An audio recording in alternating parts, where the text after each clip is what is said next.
Hello mga ka-amazing, ug muna siya ang part 2 sa ako ang video sa ako ang mga guest nga ning laag sa Sergio Osmeña sa Viewpoint Tinindugan. So manis ang mga guest mga ka-amazing ang ako ang gitagbo sa Sergio Osmeña gikan ko og dapitan.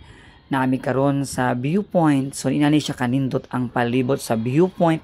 Mga ka-amazing tan-awa na siya mga kubo-kubo o mga guwapo kay nga mga tanom nga buhi jud ang color and naa siya picture frame din ha nga background nimo ang Masapak Waterfalls sa Josefina, Zamboanga del Sur. Okay, nagloading ko na. So yan ni kanito green kayong mga sagbot mga ka-amazing, and then ang palibot super ka-relaxing good din sa Viewpoint sa Tinindugan Sergio Osmeña. So ako ang mga guest from LGU Sapad, Lanao del Norte, ako yung gipa-explore giubanan para malingaw gid sila silang pagsuroy sa dapitan, nag side trip midaan sa Sergio Osmeña. O di ba? Grabe kanindot ang lugar o. Very Instagrammable. Sumunaog ta sa ubos nga bahin mga ka-amazing ug atong mahangad sa taas og unsa kanindot ang palibot dinhing lugara. O di ba? Tawa lang.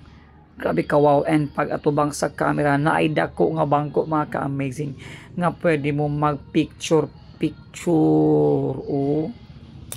And then sa ubos nga bahin na pod siya'y bangka-bangka o di ba pwede ka magdupa-dupa diyan apay pako-pako. Pag mag-Titanic ka diya pwede kay mga ka-amazing. So nanganaog ang ko ang mga guest nga LGU Sapad padulong sa ubos para mo lantag mo picture sa palibot nga grabe gid siya kanindot o di ba.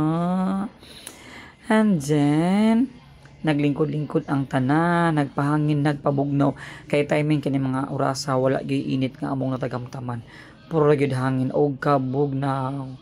So ang uban nagpictorial sa ubos, ang uban po naglingkod-lingkod lang sa taas. Okay, o naghuot sa barko. Pagbantay ma'am kay malunod mo ana ma'am pagunit. Thank you so much for watching. God bless us all. Thank you mga ka-amazing.